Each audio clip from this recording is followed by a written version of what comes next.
Kjo situata në zonat e Fierit, pra shkojmë tani në qarkun e Gjirokastrës, nga Gjirokastra lidhet Ervina Shehaj për të parë situatën atje ku edhe në Gjirokastër ka pasur shqetësim të madh për ujërat e lumenjve, liçenin e Virojit dhe zona tjera. Ervina, përshëndetje. Përshëndetje, atëherë jemi pozicionuar pikërisht tek liçeni Virojit në qytetin e Gjirokastrës, ashtu siç vjet re edhe në pamje, liçeni ka rritur pikën e tij kritike, po për fat të mirë gjatë natës kemi pasur rëshqyrësiu me intensitet mesatar apo edhe të ulët, por edhe gjatë orëve të para të mëngjesit, çka ka shmangur rrezikun e daljes së këtij të fundit në aksin rrugor Gjirokastër-Tepelen.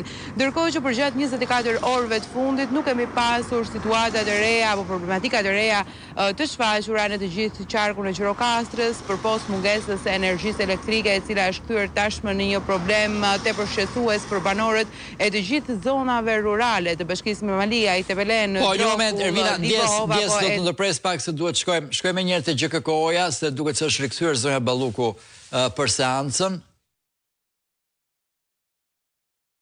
Po, është parë makina, pra makina e zonjës Balluku është rikthyer. Kujtojmë se ajo u largua më herët sepse ka një pauzë në seancën gjyqësore për vlerësimin e masës sigurisë për 2 orësh, e kërkoi mbrojtja dhe rikthehet tani zonja Balluku.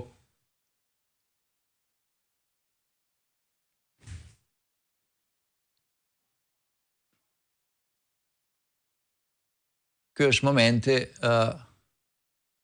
Nuk ka përsëri komunikim me gazetarët, pra ashtu siç ka bërë edhe kur ka ardhur, edhe kur doli më herët dhe në këtë rikthim tani për rinisjen e seancës, zonja Balluku nuk ka asnjë komunikim me gazetarët. Brenda në sallë në GKK kanë qëndruar ndërkohë 2 drejtorët, Gjyli dhe Elezi, cilët janë dhe me masën e sigurisë arrest në shtëpi.